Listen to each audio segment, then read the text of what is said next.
ato mga Biblia sa 1 Corinthians ato ning ipadayon no ang atong ginahisgutan akong walin last Sunday ang kinaiya sa padulong sa kawaladon. So 1 Corinthians chapter 10 verse 31. 1 Corinthians chapter 10 verse 31. Now kitang mga Kristohanon usa ka advantage nato because naa nato ang kamatuoran, the Word of God, the Bible. Ang Biblia, kompleto siya, no? Nagtudlo nato ni no sa kaalam. O kung ato lang tumanon ang pulong sa Ginoo, ang mga Kristohanon bulahan ta. No, ang mga Kristohanon no kung wala lay persecution against us no sa mga Kristohanon. So even in history, ang mga Kristohanon maayo ta og panginabuhi, maayo ta kinabuhi without the persecution of the Christian. No kay gitudloan ta diri sa pulong sa Ginoo unsaon sa panginabuhi. No, manindog ta palihog, manindog ta once again. 1 Corinthians chapter 10 verse 31 akong basahon. Whether therefore you eat or drink or whatsoever you do all to the glory of God.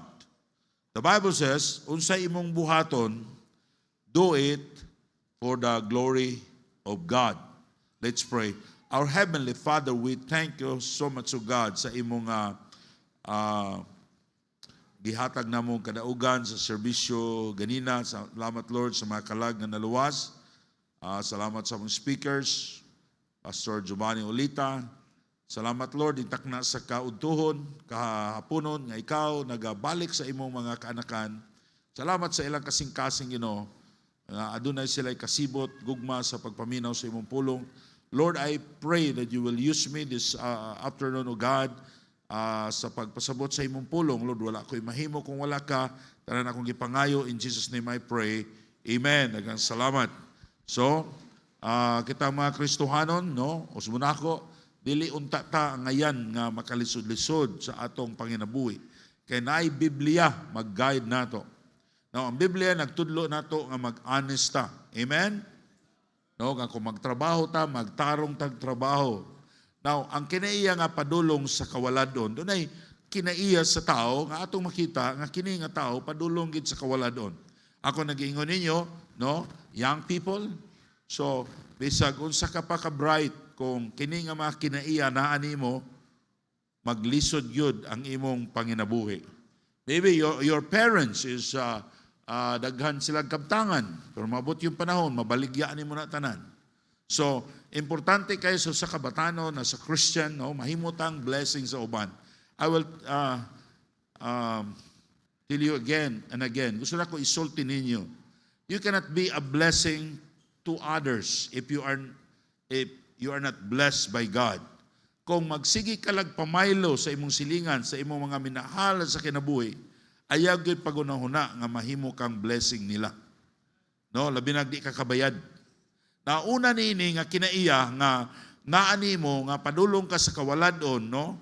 Mao ning kinaiya sa pagkatapulan, listenis.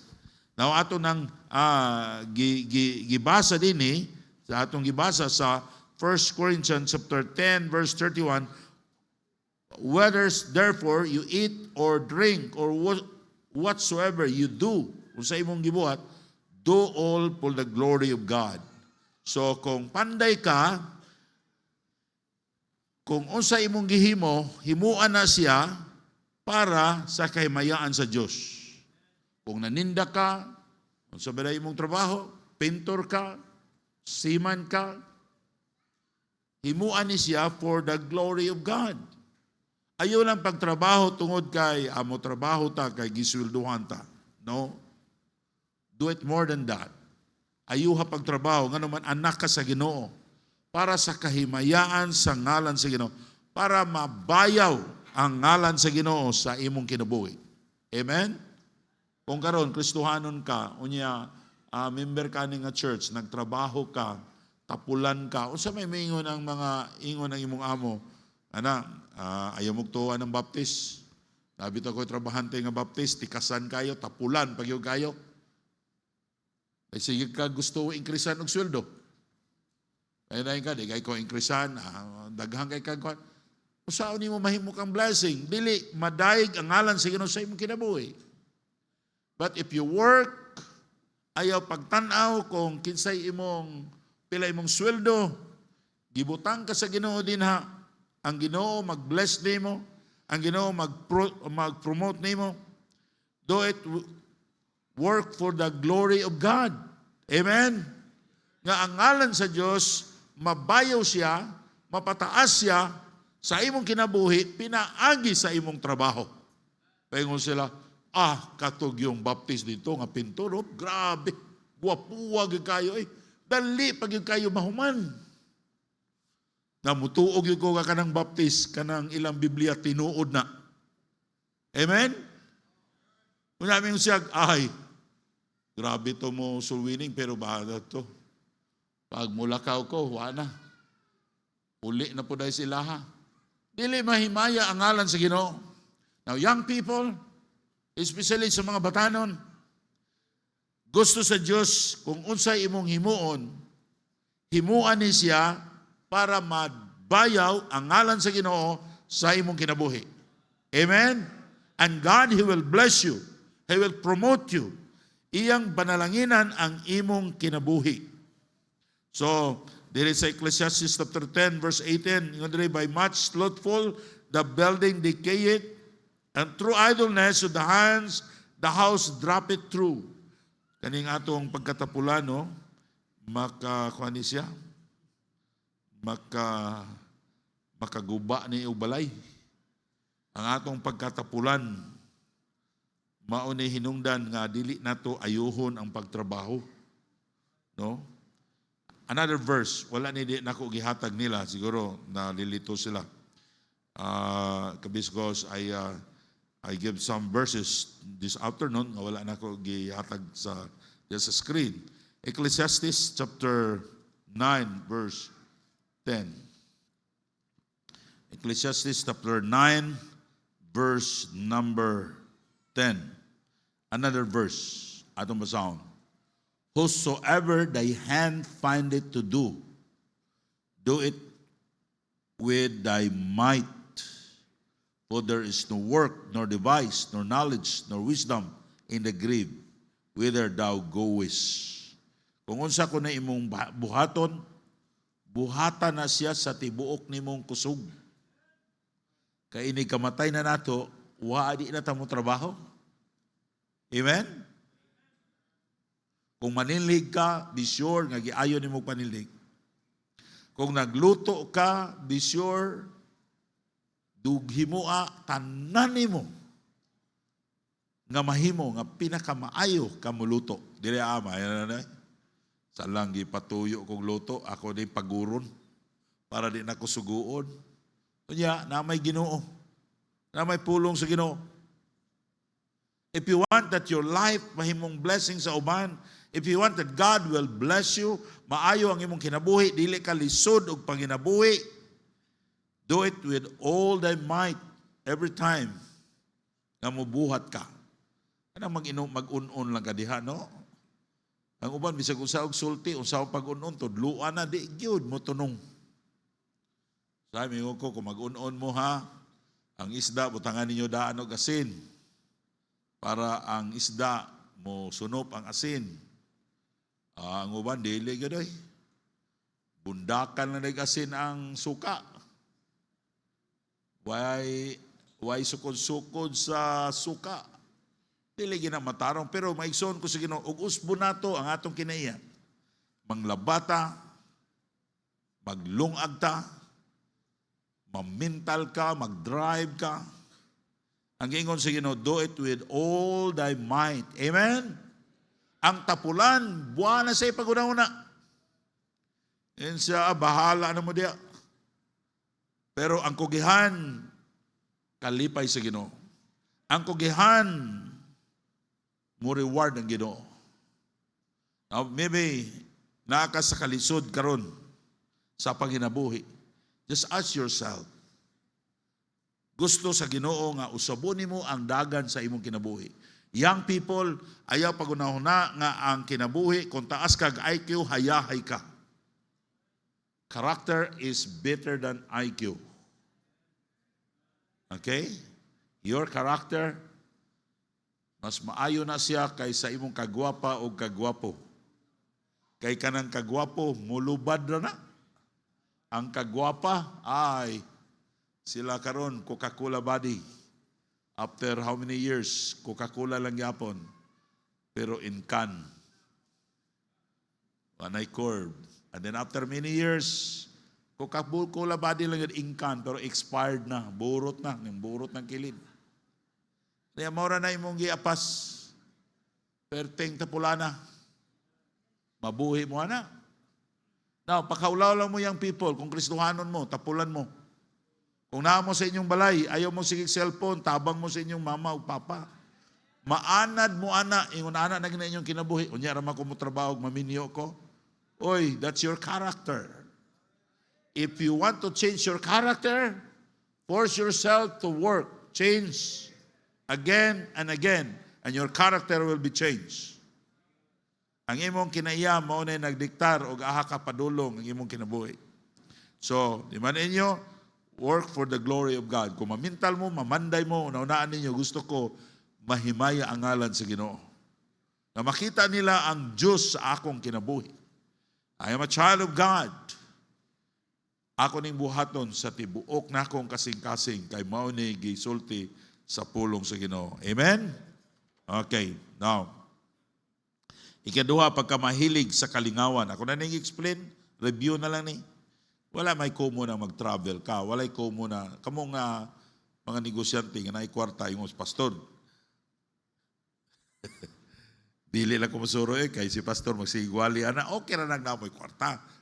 No?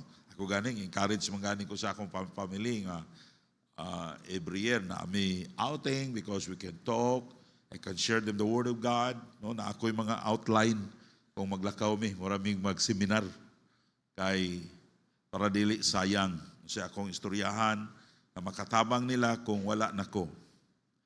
Apan maigsoon ko sa Ginoo, kung wala kay kwarta, ayaw sa lang pagpalit og mahalon nga mga butang.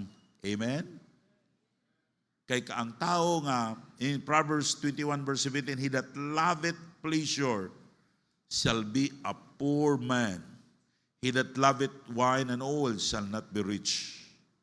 So kung mahilig ka sa kalingawan, mahalon nga butang, mapurdoy ka. So atong i-priority ang pagtigom. Amen? Kung nakay paliton, ano naon mo? For example, ang maong produkto, ang maong paliton nimo 50,000. Ingon sila, if you have 150, that's palitan na kay kuha na ka na. Kadang maka-afford na ka. Pastor, ang akong kwarta, 150 raman. Ayaw sagpalit kay 150 ragod. Wakay tinigom. Mahurot man imong kwarta. So, if you can triple your money and that amount na animo, buy it. Kaya maka-afford na ka na. Mo na ingon nila. Ha? Kita, kung 50 mil, 25 mil, mo palit naman ta. Kaya mangutang tagbalik 25 mil. So, dili pakaka-afford yan na. That's wisdom. Amen? Para nga itong kinabuhi, dili lisod. Insana naman ko negosyo, pastor. No, magpalit na ko ani. Kay tanaw na ko, gikinahanglan eh. Bisag dili, pabiya po, pwede pabiyag wala. At pagpalit ni mo niya na, nangutang pagyug ka, kapag yung maintenance anang imong gipalit, makalisod-lisod ka. Muna ingon sa pulong sa Ginoo, mapurdoy ka. Mauna nga atong unahon, dapat na atay wisdom. Amen? Number 3, pagkadili manggihatagon. Kaniling pagkadili manggihatagon, dili mo kuyog ang Ginoo nato niini. Pero ako mong giingnan, no, nga ang atong paghatag, pagtabang sa atong pag-support sa church, paghatag sa atong mga ginikanan, dapat controlled nato kana. Ha? Para akong i-advise ninyo, bahina ang inyong kita. 25% para sa Ginoo, ihatag sa uban. And then another 50% sa imong needs. Then last, sa 25% imong nabilin, sa imong savings. Walay sayop kung magpabaylo ta. Basta natay kwarta. Amen? Usahay ang atong unahuna nga makasala ta kung di ta magpabaylo. Wala na sa Biblia. I have a verse in the Bible, kung maumaura ng inyuha, ito na sa Kristohano, ningon siya, Pastor, di ba makasala man ta anak po, di ta magpabaylo? Iko depende na. Kung tagang kinalang yung tabangonon, atong tabangan. Pero dili gina necessary nga ipabaylo ni mong kwarta, ni ikaw nakalisod-lisod ka. Nga kadugayan, mo backslide na ka kay sige kag bayluan sa church. Now, church, dili maayo diri sa atong church nga mag-inutangay ta. Mao nay daghan nga mga problema sa church, mangundang og simba, kanang magbinayluay. Kasagaran di na mo simba, kanang gibayluan. Ang namaylo, nagsimba pa niya, magsigya pog pamaylo, daghan na di na mo ma-offend. Napuyuban, pag humagbaylo, mawala na sa simbahan. Ampo sa ta sa Ginoo, kung wa tay kwarta. Amen? Dapat ang atong saligan ang Ginoo. Kung doon natin needs, duol ta sa Ginoo, kay ang Ginoo mo supply siya sa atong panginahanglanon. Ayaw gin mong salig og tao. Salig mo sa Ginoo. Amen? Sa Biblia, nagitawag sa Ginoo tong 5 virgins nga mitabo sa pamanhunon. Gibayluan sila sa another 5 nga gitawag sa pulong sa Ginoo. They are foolish. Kiniadto sila sa pangasaunon, why gas ang ilang suga? Walay oil. Ang tubil nila sa una silang suga, oil. Ang kanang gas, oil magyapon na. No? Gasoline. Ang saan ang gas ganing? Kerosene, kerosene oil. Wala sila magpabaylo. Yung sa pabaylo ami. Yung sila di mi magpabaylo. Kay kung amo mong pabaylohon, wala na say amo. Pangita mo dito, mga amo makapalit. Ingon ang Ginoo, katong 5, they are wise. Daw, tanawa? So pwede day nga dito magpabaylo. Yan na to, sister, kanang akong kwarta, Brad, dili man na para diha, gitagana ko man eh. No? Madana ko ipaliton. Dili, ako lang ang hulaman, karon lang good, pagsunod si Mana, ako man na yun ang bayran. May laging bayran ka. Pagsunod si Mana, wala siya mapakita. Kung saan man ninyo, ana, apilon yung Ginoo. Siya, mingon na yung kagway, pag ako magbaptis da, nakabaylo na noon yung Kristohanon. Now, dapat kita mga Kristohanon, nasa tayo kaalam. Ino na to, Brad, sister, sorry yung kayo. Ampo lang ko sa Ginoo nga suplayan ka sa pahinahanglanon. Kaya prinsipyo na sa Biblia. So, pero, kita mga Kristohanon, dapat nasa tong kasing-kasing nga matinabangon ta, manggihatagon ta, pero nasa lugar.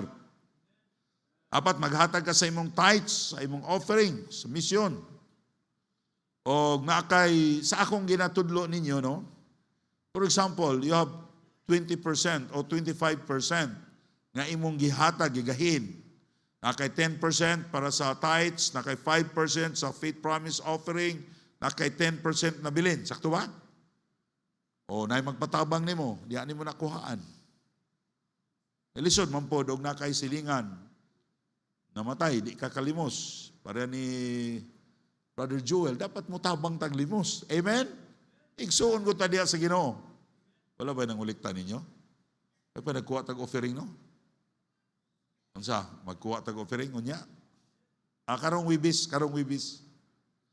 Para iniguman sa simba, sa wali, ha? Timan ninyo, magkuha tag offering. Ay, wala man ay tanong. No. Karon na lang kuan. Sunod, hapit na po. Ihatag na lang ninyo. No? Pwede na ninyo, gahan ninyo ihatag sa kong asawa. No? Ihatag nila ni kuan ba, sa atong mga church diri para makatabang ta sa ilang nga pamilya. So, importante kayo kana nga ang Ginoo mag-bless sa atong kinabuhi. In Proverbs chapter 11 verse 24 to 25, there is that scatter it and yet increase it, and there is that withhold it more than is meet, but it tendeth to poverty. The laborer's soul shall be made fat, and he that water it shall be watered also himself. Now there is scatter it and yet increase it. Mo ni ato makita mga igsoon ko sa Ginoo. Doon ay mga tao nga grabe mo hatag. Sabwag yun. Pero nakita nato ilang kinabuhi. Ni asinso sila. Doon ay mga Kristohanon nga grabe pugong yun. Pero ang ilang kinabuhi, nakita nato, hinay-hinay nga nagkalisod-lisod sila.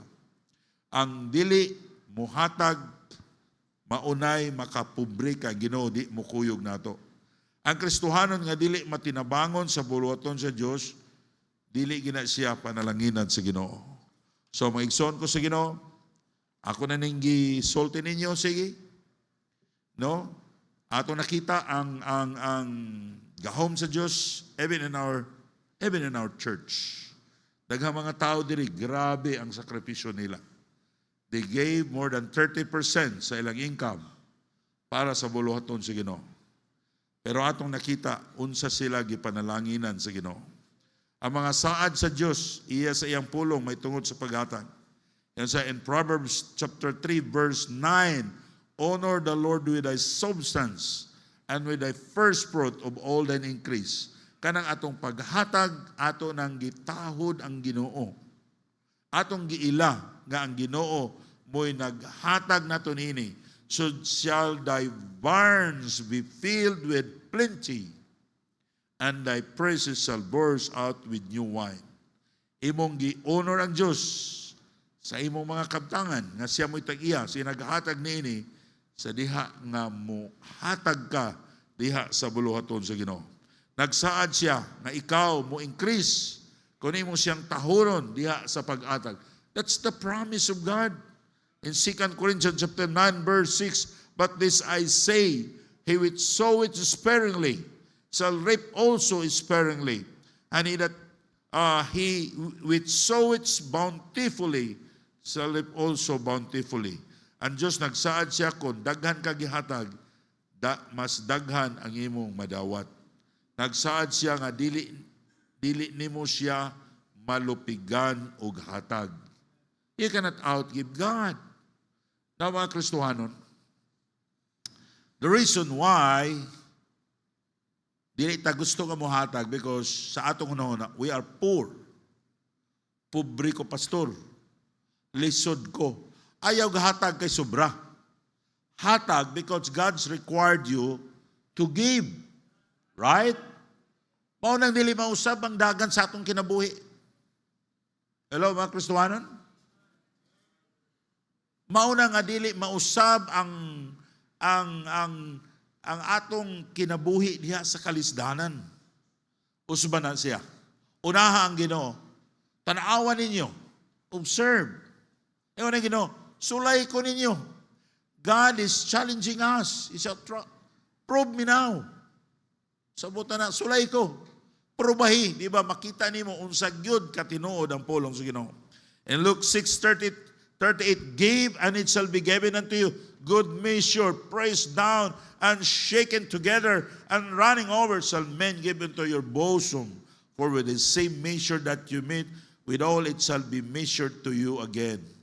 Now si Jesus Christ nagsaad siya kung unsay atong ihatag sa Dios, mobalik na kanato nga mas daghan pa, mas dako pa. Kung dili tinuod ang Biblia, nanay pipila kanato nga mga members sa church, kini sila, na-bankrupt ni sila. Natay mga kaigsuonan din nga grabe ang ilang pag-support sa buluhaton sa Ginoo. Ang SLB, una ni mabankrupt, kundi tinuod ang Biblia. But we can prove that the Bible is true. And by the grace of God, nakita nato ang kahibulungang buhat sa Ginoo. O yang nga naman, naanay mga Kristohanon ni testify now how God bless their lives, pero dili kita gihapon makaton. Mga Kristohanon, 2026 na hapit. Dapat atong sulayan ang Ginoo. Ina Lord, Musulay ra gud ko Ginoo nga muhatag ko gyud bisag lisod ko. Lord, musuway ko. Di ba makita ninyo unsa gyud? Doon tayo membro ingon siya. Lahi ra giday no? Lahi ra giday ko muhatag ta. Lahi gyud kay ang pulong sa Dios tinuod. Akong ginahuna sa una, kung dili ni tinuod ang Bible, luoy ta. Kasi tinuod ang ubang reliyon, di na imperno ta. Kung saan na ito pagkabalo, nga basig dili tinuod ang Biblia o tinuod ni, atong sulayan ang Ginoo diha sa atong paghatag. Akong gisulayan sa Ginoo sa una, gusto ko mabankrupt kog hatag. My wife, she knows about that. Gusto ko every time na ako'y kwarta, akong gisulat, advance tithes, advance offering. Sinang ka na? Ako yung tanahon kung unsa gibuhaton sa Ginoo. Pero kahibulungan ang gibuhat sa Ginoo sa akong kinabuhi. Sa inyo sang kinabuhi. So, sulayin ninyo ang Ginoo. Ayaw mo kahadlok. He gave ang Ginoo nga nung muhatag ta kay una siya mo'y naghatag nato. We cannot give God if God He did not dili siya mo'y nag-una naghatag nato. He gave us first. Una gihatag niya His only begotten Son to save us. The Lord Jesus Christ. Uli ta maluwas kung wata gitagaig kaluwasan. Ikadua, everything we have is from the Lord. Our money, our treasure, atong kayutaan sa Ginoo na. Ang atong kinabuhi sa Ginoo na.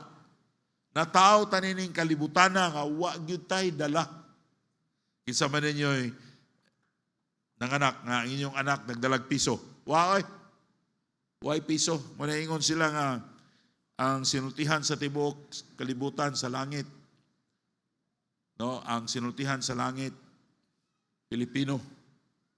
Kay inigawa sa bata, maingon maginang bata, wa. Kung in English pa, maingon ang Amerikano, nothing, dili oy.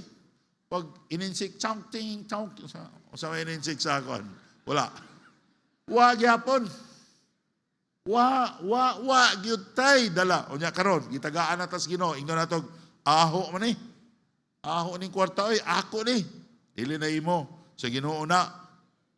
So, ang atong kwarta diri sa church, ato ginagiampingan, I recognize it that this money is holy.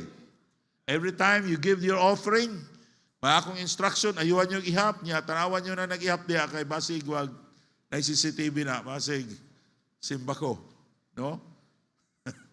So, ato nang iampingan. Nga naman, gusto nato nga ang Ginoo, di tatong luhon sa Ginoo. Every time that we have money, dapat na sa sakto. Aron i-bless sa Ginoo ang naghatag. Now, ang theme sa creation is giving. Tanawan nato ha. Ang tema sa gibuhat sa Ginoo, hatag. Totoo mo? Walay butang nining kalibutan nga wa naghatag.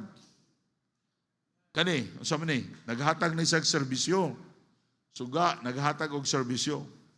Kita, kung dili ta muhatag matag adlaw sa atong CR, wa rayo sa kabulan, patay ka. Diba? Amen? Tanang butang, naghatag.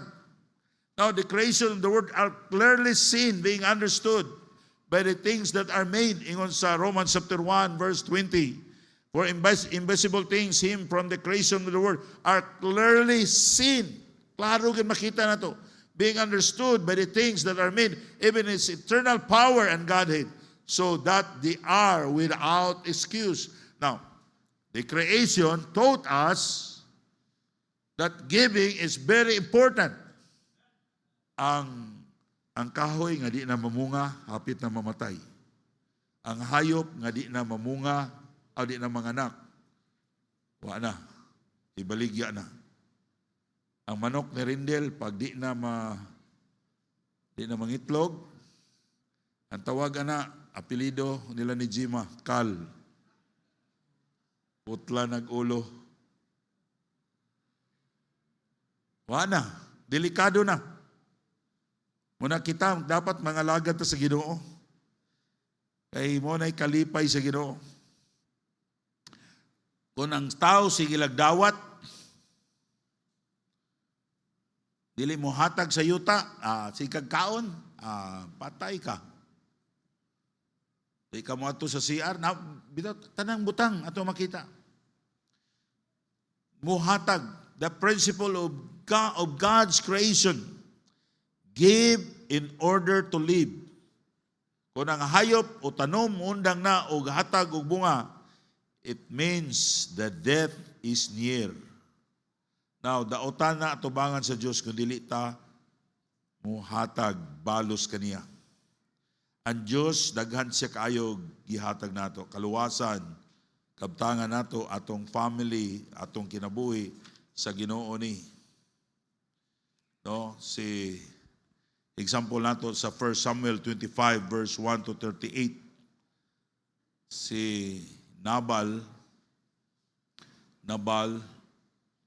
husband ni Abigail, gibantayan ang iyang kahiyupan ni David. Wala siya muhatag ni David. Niadto si David aron patyon niya si Nabal. Imagine na. Now, kani si David, sama ni ingon sa Bible, doon siya kasing-kasing sama sa Diyos. Nasuko siya kay grabe ang iyang gihimo ni Nabal. Bantayan niya ang mga karnero ni Nabal, pero wa mga hatag. So maupo na ang kasing-kasing sa Ginoo. Grabe ang gihimo sa Ginoo nato. Ay, soon ko sa Ginoo. Our church, wala mo maghatag kay para sa pastor. No. I see to it, I myself, as a pastor of this church, I want to be a leader also in giving. Wala ko'y allowance sa church. Wala ko'y salary sa church. All the money nga naa nato ato nang gisupport sa mga missionaries. Salamat ko sa inyong gugma sa pag-support sa misyon. Para maigsoon ko sa Ginoo, I taught this lesson, I teach this lesson. Kay kulag kwarta ang atong church? No. By the grace of God, may kwarta ang atong church, to God be the glory. Never na mahitabo nga nag-construction ta nga watay kwarta. No. Wala na nadugay lang na human itong construction kay gamay rang panday. Pero actually, natay kwarta by the grace of God. Now, I preach this message because I want every one of you to be blessed by God. Ang uban nakakita na sa panalangin sa Ginoo, to God be the glory. But how about the others? Even how poor you are not exempted to give, to honor God. Maubito na ang igitudluan ta sa paghatag aron makita nato ang kahibulungang gahom sa Ginoo kung unsa gyud katinuod ang pulong sa Ginoo. Kung muhatag mo, nya na bankrupt mo, aundang mo simba. Kay dili tinuod ang pulong sa Ginoo. Pero mga Kristohanon, walay makaingon niya na dinhi. Even myself, I can say that our God is a true God. Dili siya mamakak. Nganong na-bankrupt ta kay dili ta mo sunod sa Ginoo. Nganong wala mo asinso atong kinabuhi. Nganong wala mo asinso kay dili ta mo patuo sa pulong sa Ginoo. Atong una exempted ko na. Para lang na ni Brad, para lang na ni sister, kay ako, pobre ko, gamay ra kong sweldo. God wants you to obey. God wants you to follow Him. Unsa ka, konsulayan ninyo ang Ginoo for 1 year. Lord, I want to prove your word for 1 year. Every time I have a salary, akong kuhaon ang tithes, akong iuli. Consistently. Napoy uban mo, hatag, sunod simana, di na pod. Sunod bulan mo hatag. Ang gusto sa Ginoo, you are faithful of your commitment. Ang Diyos dili siya gatanaw how much imong gihatag, anyang gitanaw kung sakto ba, nagsubay ba sa iyang pulong. No? Ang tithes is 10% plus our offering. So bahalag lisod ta, that's why faith. Nakaagi ko ang lisod. Lisod. Pero naay Ginoo mo tabang nato. O ginauton ta ngayon nasabtan ang pulong sa Dios. Karon maato ta sa atong soul winners.